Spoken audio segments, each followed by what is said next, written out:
It's Wednesday, and you know what that means. It's time for that was the fastest shit I ever took. I'm going. I better start the countdown because he's not here or whatever. So Yeah, so like I was finishing up dinner, and like my computer apparently decided, hey, this is a good time to restart. Oh Jesus! So Jinx. I come in. Thankfully, it's my laptop and not like the junk computer, because otherwise I had to use my phone, and I really don't want to go back in time technology-wise. Yeah, no, not so much. So it's the Greg Cherry Show. The Patriots are not the world champions, thank God. Thank God for that. Yeah, you know, it's, with all love for Kofi Kingston, but you know, what you know, fuck it. Oh well. Yeah, pretty much. So I have a little bit of a vendetta against the Super Bowl. Ruh-roh. That holding call, against the Seahawks that negated the touchdown cost me $50. Oh fuck! I was like, damn it, because if Seattle was scored the touchdown, got the extra point, I would have won my office pool. And I was like, come on! Or if the Patriots would have scored at the end of the game, I could have won there still. But it's like, once again, they called like 6 penalties the whole game. Yeah. Like they don't call penalties in the Super Bowl very much, I've noticed. No, unless we're in LA, right, Rams? Jesus. Yeah, they call one right at the end of the game against the Bengals. I remember that. But then again, that was a that pass interference was kind of a makeup call for the no call earlier in the game. So it's one of those. That's like, shit. That's fair. That's fair. But you know, it's like we're in LA, but you know, my dad's a Cincinnati person. I know another Cincinnati, and that was like, what the fucking over that too. So you know, he's right the channel. So that's what it is. So the reason I'm not trying to be an asshole, not pay attention. I was talking to G, but I was going to give this to you before we came on the air, but I didn't have a chance. Yeah. I want to do something with you once a week on this show, since the show is only once a week after all. This day in wrestling history, see if you can figure out what I'm referring to, but I'm working on that right now. That's why I'm not looking up. So once I get it done, I'll throw it up there and just spring it on you because I can. Okay. I mean, if you're gonna test my trivia knowledge on this show, and I don't have to put that up on the line, I'm more than happy. He's like, I'm game for that. He's like, I don't care. Like, granted, I've already passed San Martino, so like there's nothing left for me to accomplish there. That's right. So, and again, for all people that are gonna bitch about it like I did about Roman Reigns, well, come on and beat him. I mean, nobody did it. How many years? So it's. I know I talked a couple of months ago now about doing a tournament. I'll be honest with you, I haven't even thought of it. Like no, same. It's just it's been so crazy with everything going on in the world, in the wrestling world, in our own lives. It's like let's just try to hyper focus on one thing like that. Like come on. So. Yeah. Like this particular week, I took the week off of pre-recorded stuff as far as uploading it because I'd like to get some sleep on Thursday nights. Well, and as one should. Yeah, and I also didn't have a guest lined up for this past Tuesday or yesterday for Greg Talks to People. I'm trying to work on that. That is a show that I want to take off. That is a show I want to become something bigger. So I do have a couple guests lined up. There's one of them.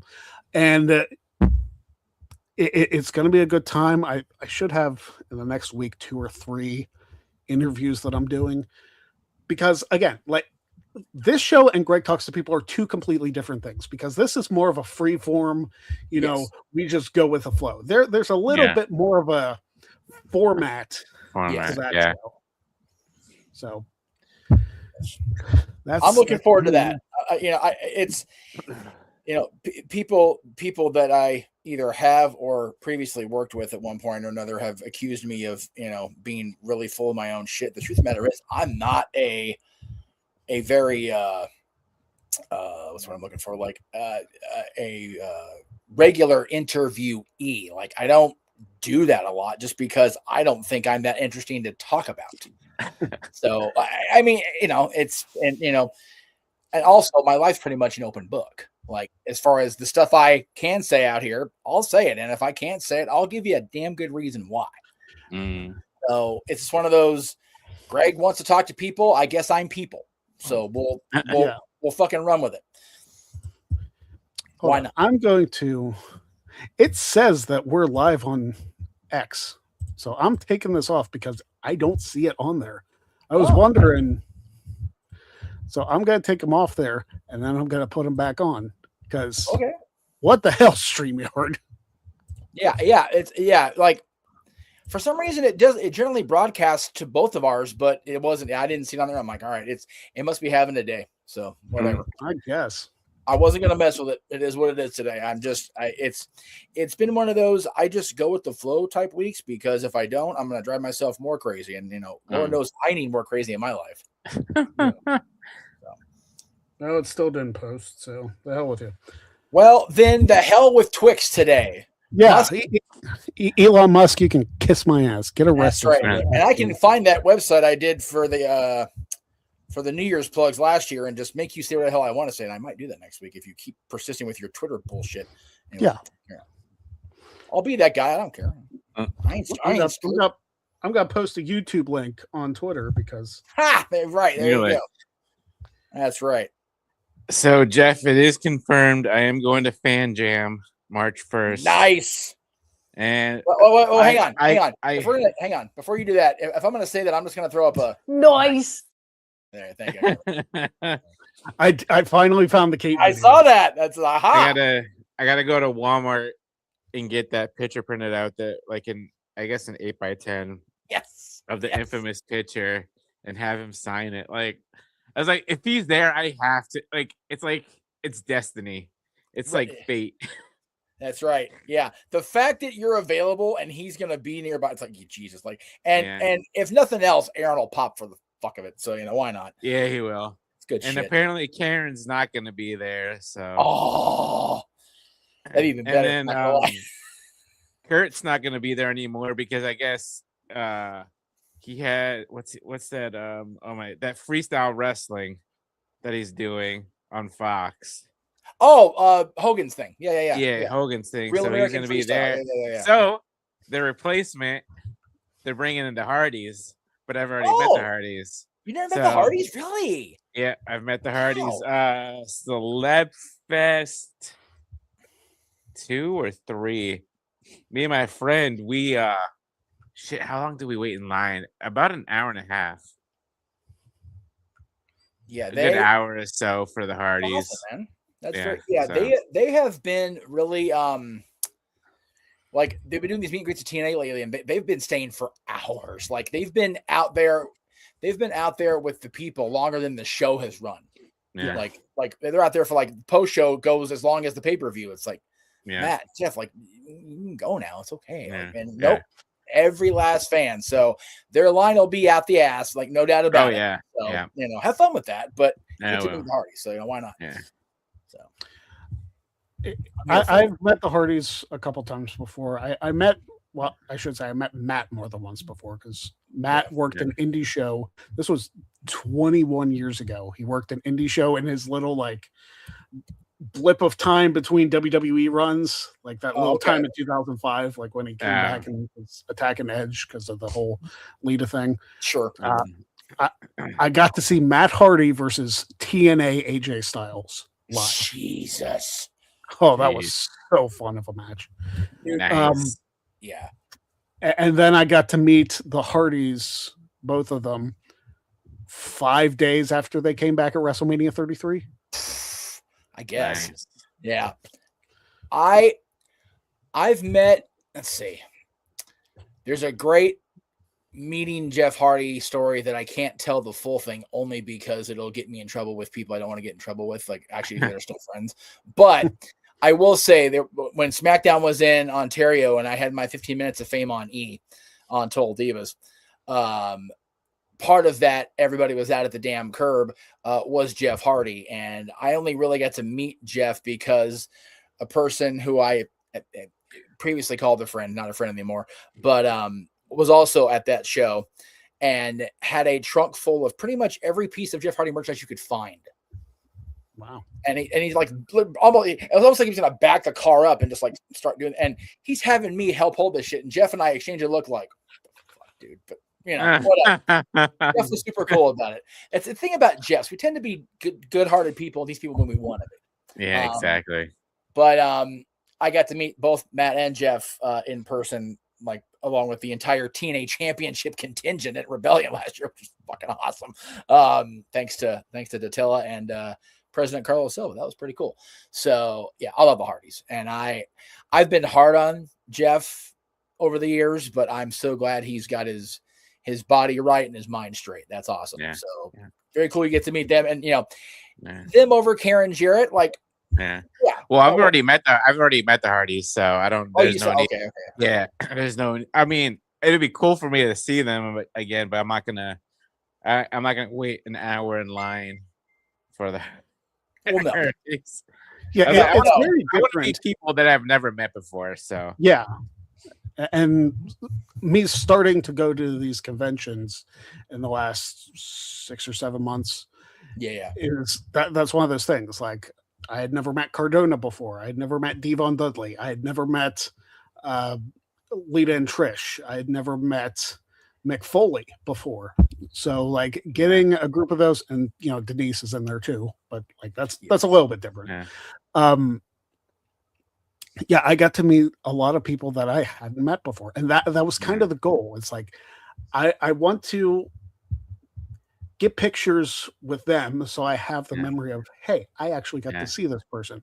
Because for the last several years before that, other than Angle, like I straight up I never went to wrestling conventions. I never really went to wrestling shows. Right. So now that I'm free as a bird, like I can do that. I will tell you, see, when I was not free as a bird, my partner still likes to go, but I think it was more because they just wanted to be included in something that was, very much me, like going to the hockey games, like doing all the things we did. But, they had fun in spite of themselves, especially going to PWG. So, and God, getting to meet, getting to see, AJ Styles in an era, when he was still Mr. TNA, he was PWG champion at the same time. So, I've told you repeatedly about him and Daniels going an hour, in that sweaty ass freaking Jewish community center where nobody had any business being in the middle of freaking May. Like, God damn, it was so hot. Oh my God. And it was at Jason Takes PWG because it was on Friday, May 13th. So that was great. So it's just meeting these guys is just always an incredible thing. I'm so glad you're going because I know, like I said, you weren't going for a long time, and I know why you couldn't. So it's awesome that you get to do these things now. And part of me wishes I still would have gone over and talked to the Bellas. Looking back, and looking back now, especially, you're like, as it breezes back, it's like, son of a bitch. You're like, damn it, I could have gotten like a 1.5 head start. Right. Well, they both need to make up their damn mind. Like, are they or aren't they? Like, for Christ's sakes. I'm telling you, like, either like it's been a couple months at this point. Either you're with Cooper DeJean or you're not, Nikki. Like, you can't like dangle the carrot. Like, define the relationship or just say, okay, well, nothing's happening here. Inquiring minds and nosy friends want to know, Nikki. Like, come on. So, ain't no ring on this finger. Shit.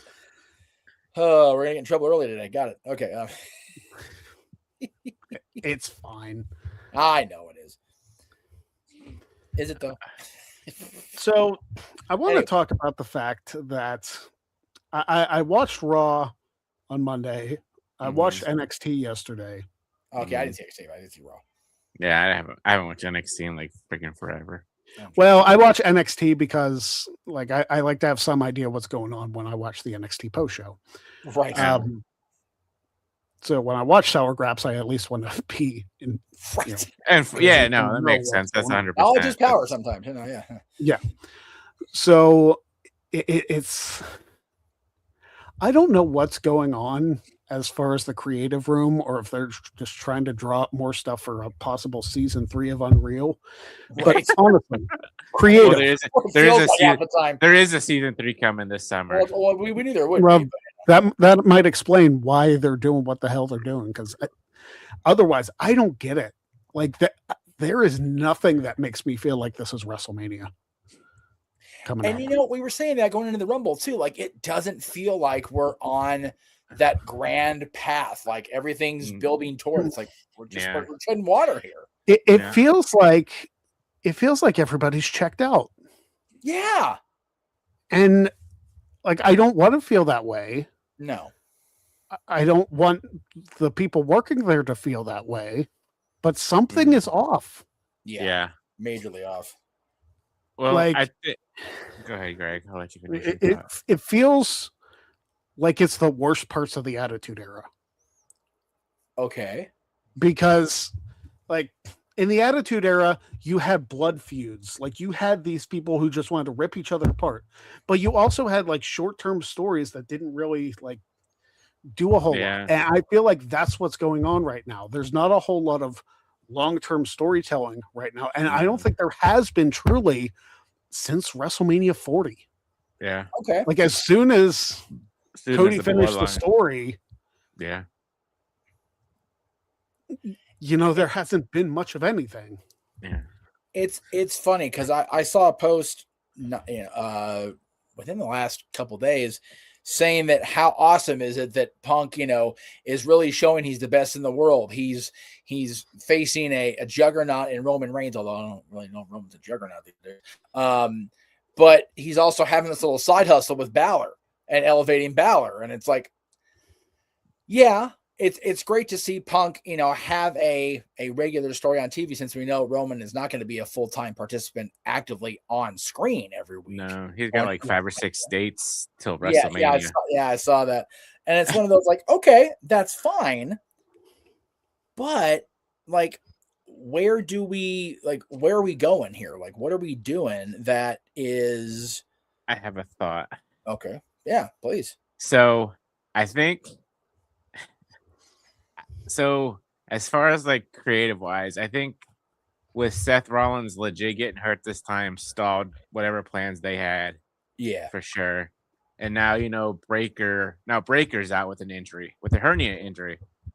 So they what did they say? Like up to the least worst scenario would be up to 6 weeks, but he could be out like what 12 months or something like that. It said. Well, but anyways, I don't think it's that bad.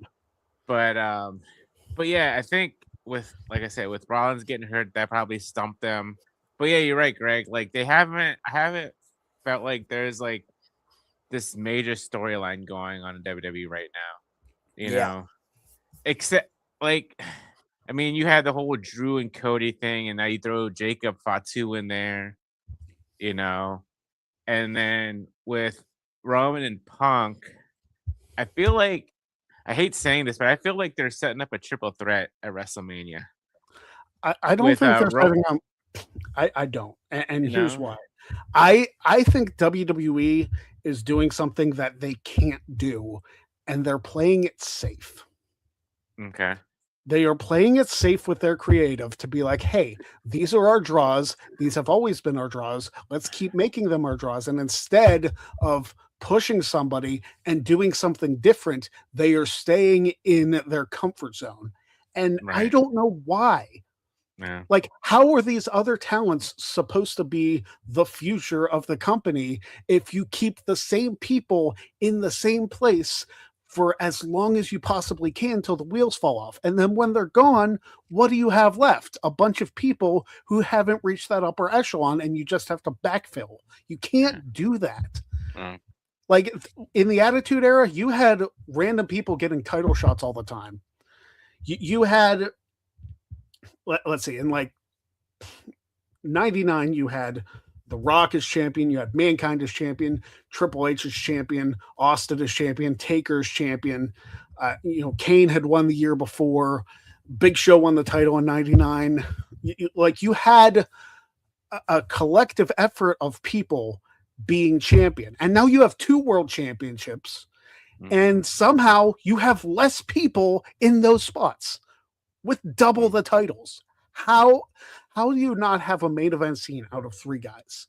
And one thing that pisses me off about Unreal is, and I don't know how much of this is actually true, the whole thing about Chelsea Green and Michael Hayes saying that Chelsea Green can only hit this. Guys, you are creative.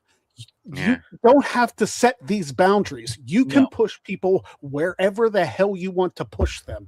Yes. Like, you are not confined to a box to be like, this is all the higher we're going to let them get. That doesn't exist. No. If that is a Vince McMahon trope, burn it in the pits of hell, because that doesn't exist. No. You are supposed to be creative. That is your job. Yes. Be creative. For the love of everything sane, do something outside of the box. Think in not just the scenarios that you have present, not just the scenarios that you recycle every 6 months. Do something to just make a long-term build. Like, if it's a slow build to getting somebody where you need to be, that's fine. But just take a chance on somebody. You can't keep relying on the same people every year to main event WrestleMania, because eventually Roman's going to be done. Yeah, he already got 1 foot out the door. Brock is probably going to be done after this year. Yeah. You can't have him. AJ Styles is gone. Granted, he hasn't main event at WrestleMania, but still, Cena's gone. Yeah. So when all of your top stars that you've relied on to carry these shows are no longer carrying these shows, what do you have left? Yeah. You have to build like 8 to 10 people to be a core, as opposed to like 3 or 4 that can possibly be champion. Build like 8 to 10 per show as, either like borderline main event or actual main event guys. You have to make people feel more important than they are, and you're not doing that. No. And think about how far creative fell off the rails after Hogan initially left in 1992.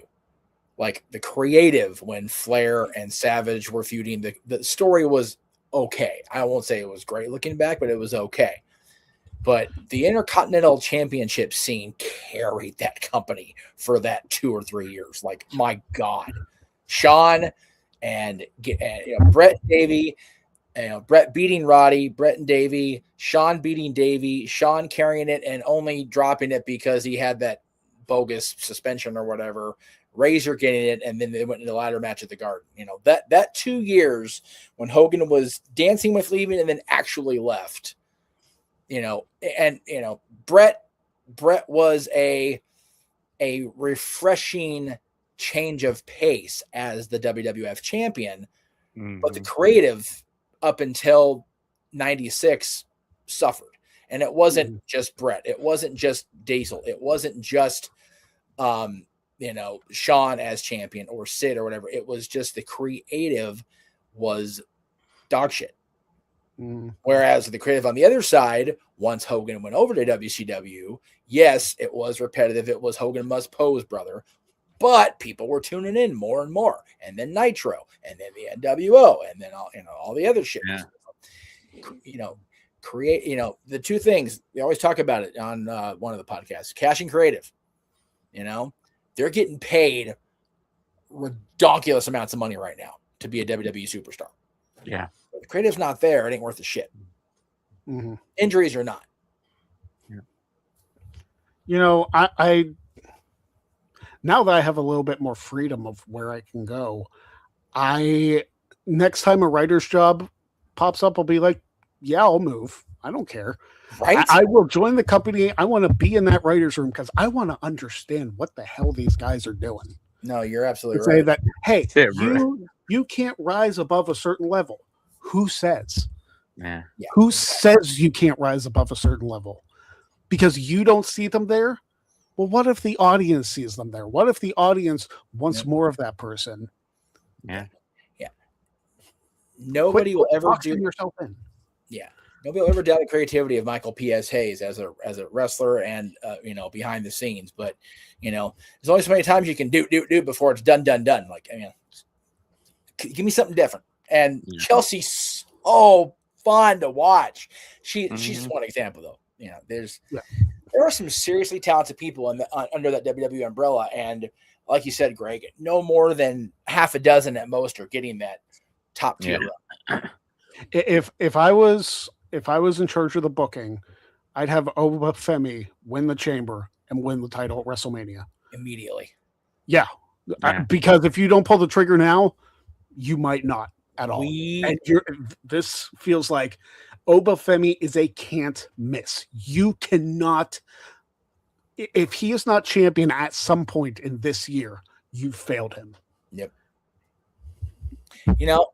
I forget what show I was on. I was talking about the fact that I believe, and longtime friend, big fan, I believe that LA Knight could be the world heavyweight champion and not the WWE champion. I thought the WWE championship was just that next. You know what? After Monday night, I disagree. LA Knight is right there, and you know what? He's either my age or younger than me. He's a little bit younger than me, dude.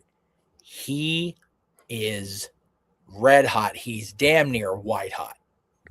Yeah. Put him in there with Drew just to see what the crowd says. You don't know until you try. And exactly. I understand that WrestleMania, it's not something you just don't know till you try. You want to make sure you have a marquee thing. But you know what? If injuries are going to be a thing and creative's going to be this, whatever, fucking throw a random, throw down the reverse card in Uno and watch the chaos ensue. Fuck it. Right. You don't need Cody in a main event spot. If anything, put Cody and Jacob in a street fight to open night one. Yep. Have a hot ass opener, because I watched that Saturday night's main event and people were into that crowd fight the whole way through. Yeah, they were. Yeah. They were into getting to see them fight until it didn't actually happen. But it wasn't until they realized it wasn't going to happen that they farted on it. When they were fighting, they were into it. Yeah. They need to just run with that. And, if they're so determined to have as many Anawahis on the show as possible, okay, leave the Usos as champion, have Fatu and Cody go, have Solo in a mid-card championship match, and have Roman and Punk. Whatever. Okay, cool. I mean, you have the MFTs as the tag team champions over on SmackDown, so they can defend the titles. I totally forgot they were so both sides of the bloodline are champions. Interesting. Okay. Yeah. Okay. Well, you could have Raw versus SmackDown tag match. You know what? It's one of those, people are talking about the men's tag division is nowhere near as hot as the women's tag, and I actually tend to agree with that for the first time in a very long time, if ever. Unified men's tag titles might not be the worst idea. Yeah. I think everything being unified except the mid-card men's champion, the mid-card championships, Intercontinental US, both sides. Way to go. I think if you have one champion, which again we've all gone back and forth about that, but I think having one world champion that can bounce back and forth and have the Intercontinental and US titles elevated as a result on both on both genders on both shows. Let me be clear on that. Mm-hmm. Yeah. I guess my damn titles anyway. It's like, let's just consolidate and that way you get more opportunities to elevate more people. Yeah. Well, Jeff, they'd probably do that, and then in like 5 years or so, we need more titles. Let's bring back this. I mean, yeah, that's fair too. You're not wrong. I mean, they have enough championships as is right now. Like let's recap. They do. The WWE title, the World Heavyweight title, the Intercontinental, the US, the World Tag, the WWE Tag, the Women's World Championship, the WWE Women's Championship, Women's Intercontinental, Women's United States, Women's Tag Team Championship. I feel like I'm missing one on the main roster, but you also have the NXT Championship, the NXT Women's Championship, NXT North American, NXT Women's North American, both speed titles, NXT Tag Team titles. Yep. The Heritage Cup I don't think exists anymore. No, or at it least it doesn't. hasn't been on TV in months. The Evolve No. championships and the ID championships when they're talked about, it's Yeah. you know. There's so much gold that it almost, I feel like it dilutes the product a little bit. Yes. And what's really funny is, people have been criticizing the amount of AEW championships. I don't think it's the amount on that show. It's just, what do they mean? Like, how are they different? Why is the Continental different from the International? Why is that different from the World? Why is that different? They're all top men's singles titles. Yeah. Like, they all seem to have the same prestige. Yeah. The thing with AEW is, especially the International and the Continental title. Like, I know you can't call it the Intercontinental title. You can.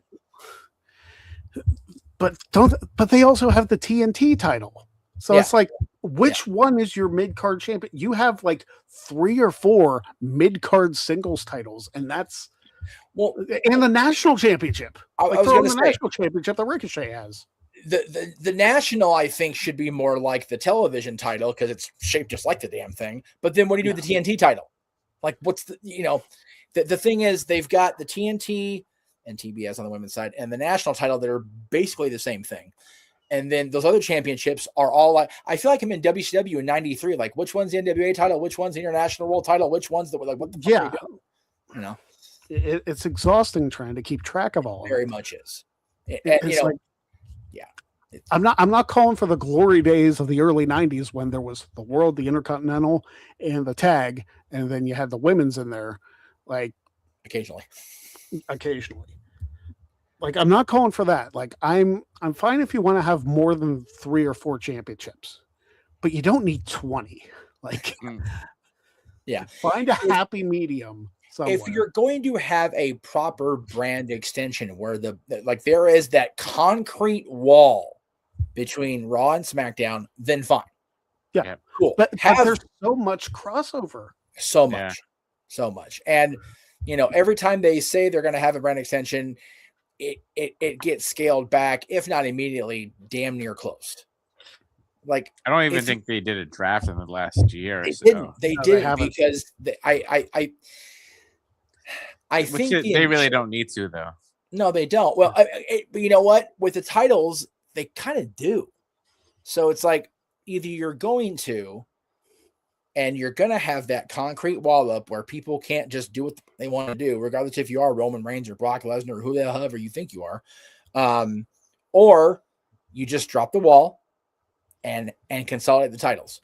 2001 and 2002, I think the original idea of it was there was just so many damn people because of the WCW buyout, because of ECW going out of business, that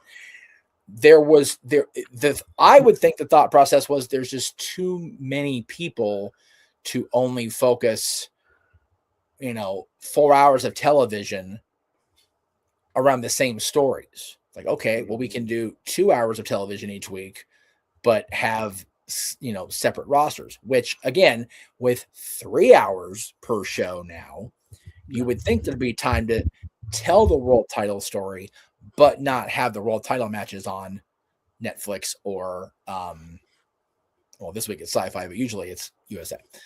Thank you, Olympics, for messing up my goddamn taping schedule. And then you have your show on Tuesdays, but they're not having the world title story and the Intercontinental title matches and the tag team story or matches and the women's story or matches.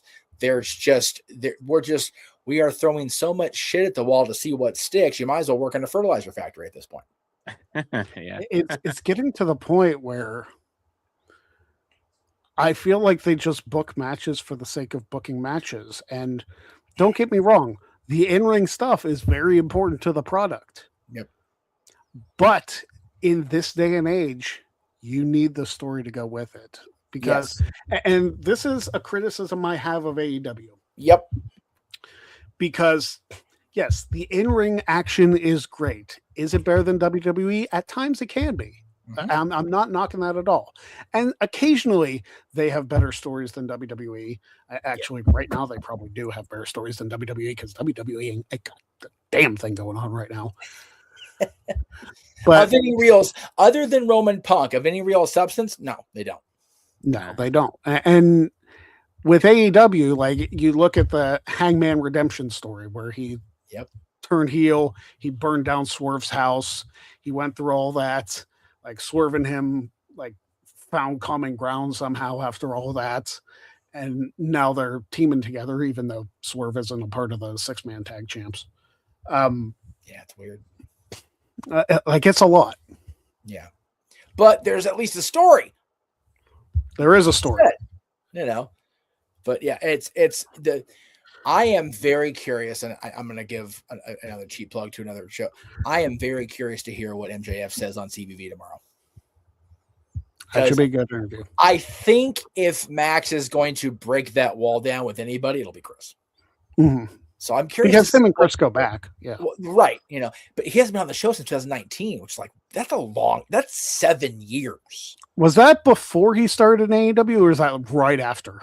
I have to go back and look. I'm pretty sure it was, I think AEW had started to gestate, but it hadn't fully launched yet. I don't remember, but you know, even if it was the end of 2019, 5 years in between, like 5 full years in between, a lot of shit has gone down in MJF's life since he was last on Chris Van Vliet's show. So I am ordering room service. I'm looking forward to it. Yeah, it's gonna be good.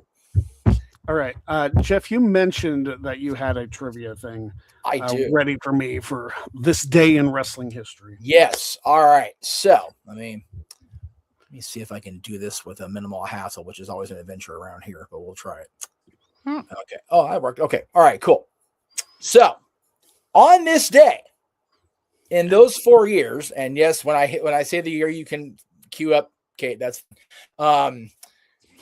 a championship changed hands. Let's see. 2 of them are world titles.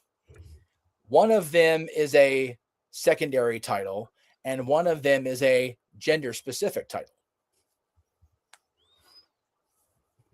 So I'm gonna I have it laid out where I'm gonna ask them in chronological order. So, Greg, which championship changed hands on this day in, okay, ready, 1969? Nice. Thank you. Stupid. I want to say that it is. I don't know if this is Moolah, but I want to say it's Moolah. It is not the Fabulous Moolah. Okay. This one was actually in 1956. Okay. Well, the thing with Moolah is like her reign is very much fabricated. Yeah. I tend to believe that the last time she lost it before she regained it again was in 1969, but it was not on this day. So yeah. Got it. G, do you have a guess? In 19, well, if it wasn't Fabulous Moolah, maybe Mae Young. No. So both of you are thinking it's the gender. It's not. It's actually one of the world titles. Let's see if I can. be Again, a minimal hassle is always a thing around here. All right. So the answer to the first one, February 11th, 1969, Dory Funk Jr. became the NWA heavyweight champion of the world with the win over Gene Kiniski. Went on to reign for the longest reign other than Lou Thez at 4 years. So that's one of the 2 world championships. What about February 11th, 1984? I don't know why Hulkamania is like sticking out in my head here. But I think Hogan won it in January. That is correct. Hogan in January. Yeah. So I won't count that as your guess. Okay. 84.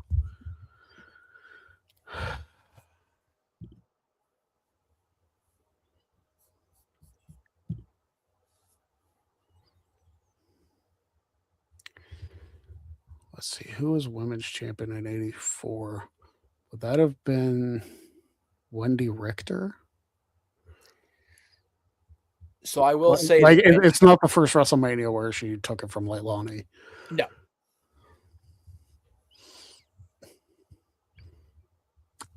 I feel like 84 is when Moolah lost the title. So you are correct. It was 84, but it was July. Damn it. See, it's in there somewhere, but you're dancing around it. Gee, what do you think for February 11th, 1984? I wasn't even thought of yet. Let's see. Quiet, young boy. With Greg, I don't think so. Yeah, I wasn't alive in 84 either. So bunch of chittins. I'm trying to think. Oh no. I have no idea. That's all right. February 11th of 84 was the first of 2 intercontinental title wins for Tito Santana. Oh my over God. the Magnificent Morocco. That's funny. He's gonna be at Fan Jam too. Yeah, I've not met Tito yet. I'd like to. I've met his daughter, Jenny Santana, but never met Tito. All right. Now we're into stuff that we all grew up watching or have watched in the last, 11 years in the other case. Which championship changed hands on this day? February 11th, 1996, Greg. Flair beating Savage?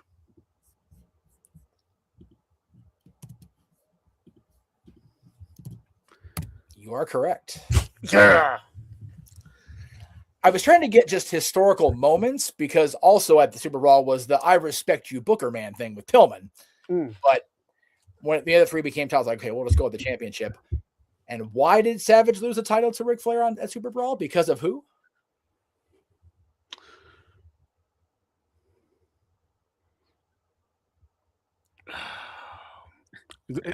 It goes to show I haven't watched the WCW events, but that's okay.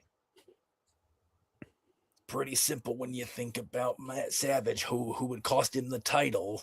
It could be Hogan, but it's not. It could be a Horseman, not a Horseman either, but somebody close.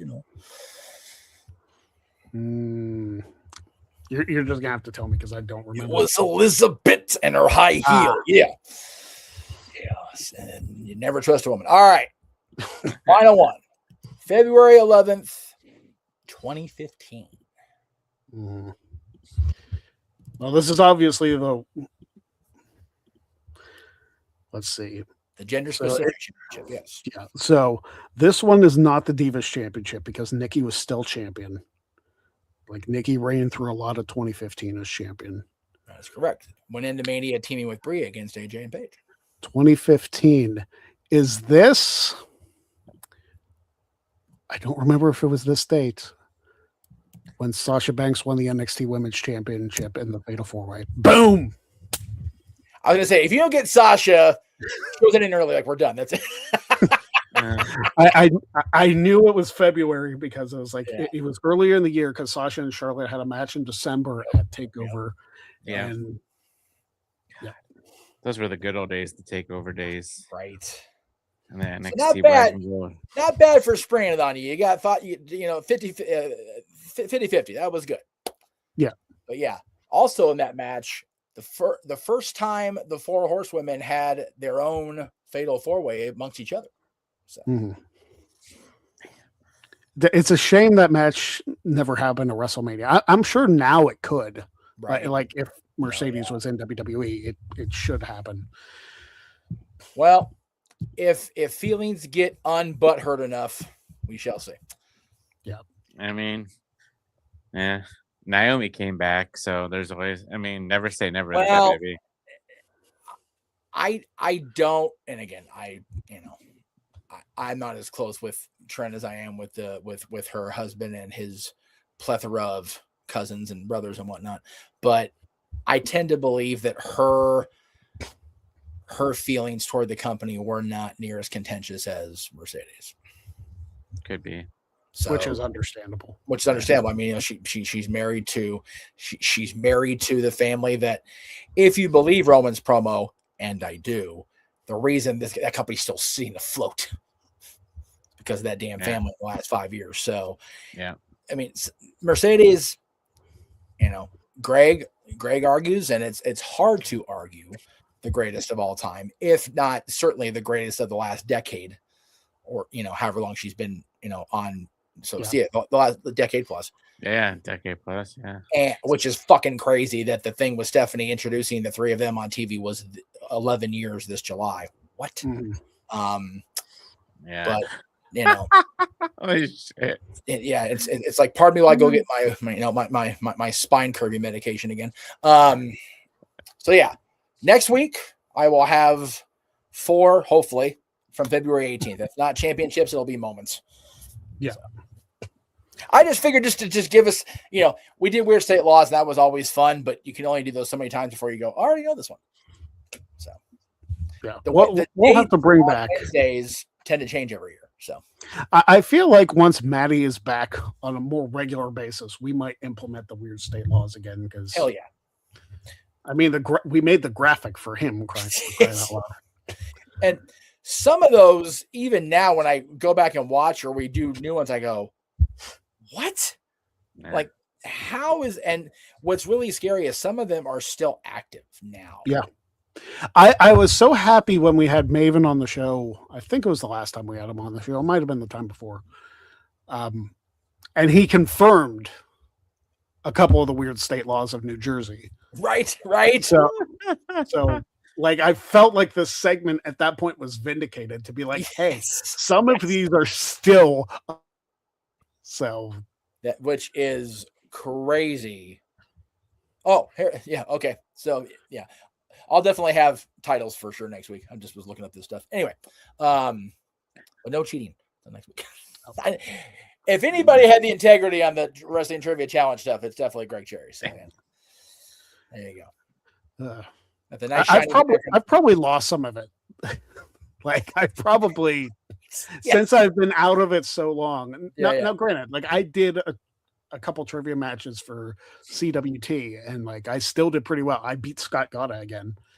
So and Scott's ridiculously good. So it's not like it's completely escaped. I just don't use the trivia knowledge all the time. There you go. Oh, Lordy. So we got 10 minutes left. Yeah, getting back to the whole creative stuff, it's all 4 of those moments, granted the NBA championship in 1969 is creative. It's just, board of directors going, here you go. But Tito Morocco was so good in its day. Flair Savage was never bad, ever, in either company. Good grief. And just the little nuances, the little tweaks here and there to the story, just so good. Mm-hmm. And then, of course, the 4 Horsewomen, just revolutionized everything. Yeah. But which really wasn't creative. It was just their bond. Mm-hmm. So, and the fact that they just kind of let him go. Yeah. I love the fact, I don't know how true it is when Sasha and Bailey were doing the thing about Take Over Brooklyn, that they said they kind of just did their own thing, and it was magic. It is. Like, I love that match to death. It's still, in my opinion, the best women's match of all time. If best one-on-one singles female match. It's very hard to argue. There's discussion, but everybody else goes back. Some people argue the Iron Man match, and I can see their point, but I think there was just something so special about the Brooklyn match. I think so. No, I agree. I remember watching that match and just like, now thinking about it like 10 years later, it's just like, the NXT women had a bang of a match, while on your main roster you had like 30-second matches. Yeah, for the women. It's like, I think, like, I know there was the hashtag Give Divas a Chance. I really think that match, I don't know if people say it as much, but that particular match changed the women's division in WWE. Oh yeah, forever. Definitely. So thank you, Mercedes. Thank you, Bailey, for changing women's wrestling for the better. Because now it's better than the men's. Like, let's be honest. Yeah, we were talking about the women's. How crazy is it that the women's tag team division, and now with Liv winning the Rumble and reigniting the single side of it, man, we talk, it doesn't feel like the road to WrestleMania, and it still does, on the women's side, but I am far more invested in what it's going to do and who ends up in the chamber to challenge for the other title. Mm-hmm. Yeah. I am more back on the women's wrestling promotion kick than I've been. I'm fucking ready for it, man. Yeah. I mean, you already have Rhea and Tiffany already qualified for the chamber. Yeah. Yeah. Now, but getting back to Greg's point, I don't know if I want either of them in the Mania match. We've seen that. We've been there. Yeah. Yeah. Well, I think Rhea and Io are going to be defending the tag titles at Mania. Yeah. Which, you've got enough teams, you can have a multi-team match. I think we're getting, this is early predictions here, but I think we're going to get Rio versus the Bella Twins at WrestleMania. At least. At least. Yeah. Where was I? I was at my sister's and we were talking about this. I went through the entire roster on both sides. Mm-hmm. And just talking about just the way it's being booked is and this is the first week of February, so this last week. Mm-hmm. God, it's already the 11th. Jesus, happy birthday to my grandfather, by the way. It's tough week. Anyway, I took the entire roster and just like okay, champions, Lives the Rumble winner. We've got this maybe. I came up with I think it was either a 10 or a 15 match 2-night card. I'd pay for it. You know what it was? It was a match. It was a card where you could have an equal amount of matches, men's one night, women's the next night. Take my money. I created it on bias, but it's there's so much active, and Greg talked about, they're not pushing or booking anybody. If they got behind enough of these people, they could have a card where you wouldn't need Evolution every year. You wouldn't need so you could have WrestleMania women's night, WrestleMania men's night, and let's just fucking see who can deliver, right? That would actually be. I'm surprised that for the 2-night shows they don't do that, right? Because then you know exactly what you're getting. On one night, you have the women's show, and we've seen the last couple of Evolutions. The women absolutely kill it. Yes. They put on arguably the best show of the year. So why would you not want to expand that? Yeah. If you're going to do the Rumble in 2 nights, have both women's titles defended, maybe the mid-card titles, and then you can have the mid-card people do double duty in the Rumble. Yep. And you go from there. Yeah.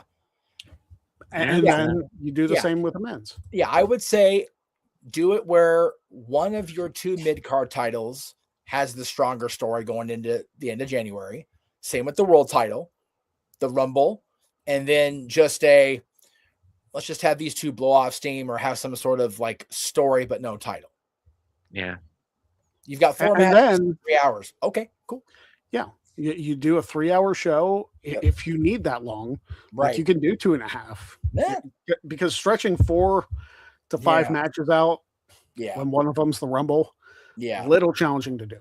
But it's doable. I'm surprised nobody's said that.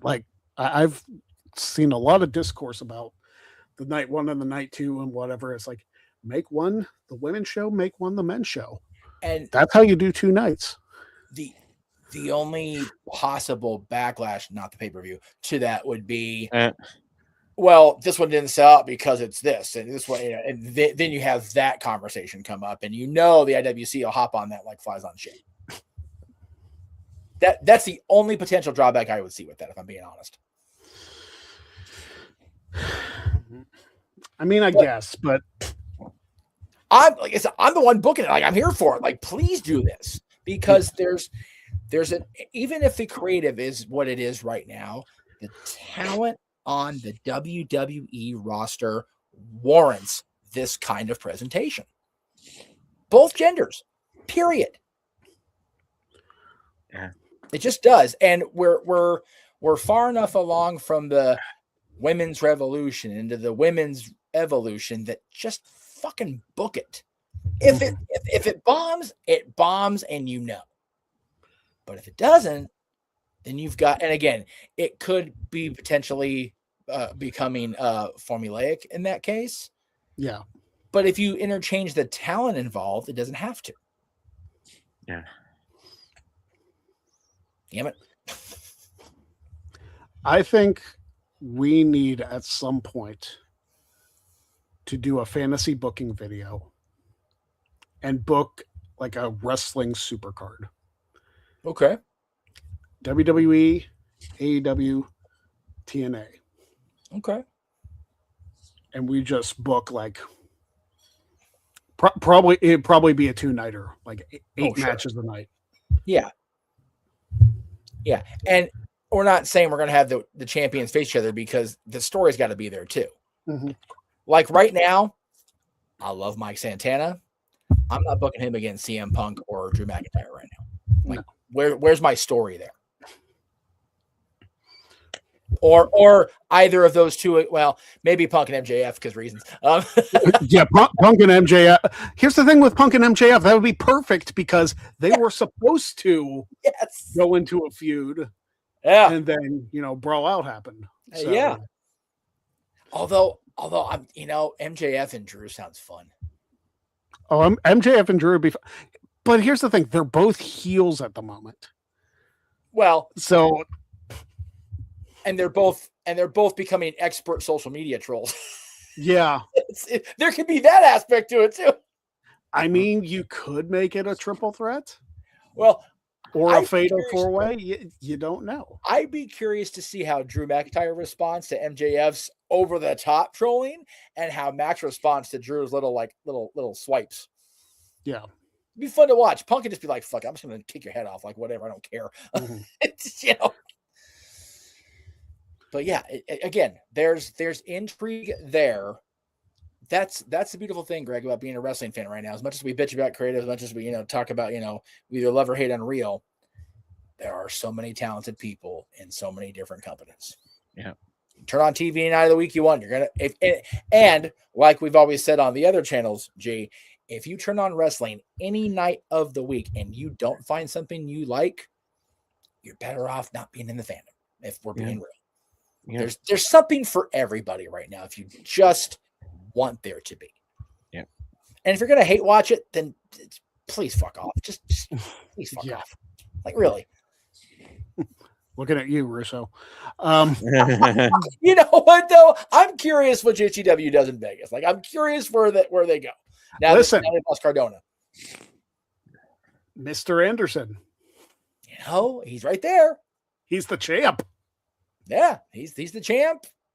And I have always been, since the day he debuted on Velocity in 2005, as Mr. Anderson, not Mr. Kennedy. He was Mr. Anderson for that first episode of Velocity. God. I have been a Ken Anderson guy. So I am happy he is, back in the wrestling sphere. Yes. I wanted to see him in the Rumble. Same. I don't know if we're ever going to see Anderson in the WWE again, but it's crazy to think that Velocity, John Cena was Mr. Velocity for a bit. Him and Danielson had a match on Velocity. Which you look back now, you go, okay. Yeah. And it was John Cena with long pants. Right. John and his... Oh, I got fresh stuff giving shit about it. Cool. I forgot all about that. God. Was that 03 or was that no? It could have been 03 because John was on the roster yet. So it had been 05. Yeah, 03. Oh, that's 03. Right. Because that's right. He debuted in 02. I'm sorry. I'm thinking 05 for some reason. He was champion in 05. Yeah, he was champion in 05. He better. Yeah. I can't imagine the WWE champion on Velocity in 05. Well, no. But 03 Cena against God, that's wild, man. Wow. And you got Danielson and was it Danielson and AJ? Who no, AJ wrestled Hurricane on one of the C shows. AJ and Hurricane was on either Jacked or Jacked. Yeah, one of those two shows they taped before Heat. Oh my God, I have to remember those. Right? Listen, I used to stay up. I know we're going overtime, but who cares? I used to stay up late Saturday nights because Jacked wouldn't come on till like midnight. Damn. So I stayed up late to watch Jacked every Saturday night. Dude, I remember watching Velocity and then Confidential, and then it became Excess with Coach and Trish. Jesus. And then it was Coach and Terry because it's like, oh wait, Trish can wrestle. Let's just do let's just give Terry something to do. Confidential. Dude, Confidential was so. I think Confidential was ahead of its time, even with Mean Gene hosting. Because I love Mean Gene, but yeah, fucking, breaking the story about Austin, Bischoff coming in and they were immediate reactions, like holy shit. So that was having Sean admit for the first time that he knew about Montreal on that show, and people going, I fucking knew it, or like, what? It was great, good stuff. All right, that is going to do it for this week of the Greg Cherry Show. I should hopefully be back on the content creation train for next week. But thank you for joining us. Hopefully freaking Twitter works next week. Otherwise, I'm going to throw a fit because I'm paying for this shit. So for your services not to work, you better have a damn good reason, Elon. Yeah, well. Another technology boo-boo this week for good old JM, between the Metrolink trains and now the Twitter space. Just fuck everything, but don't be a jack. Yeah. Thank you everybody for watching. We'll see you next week. Don't be a jag. We're out of here. Haha, Patriots lost.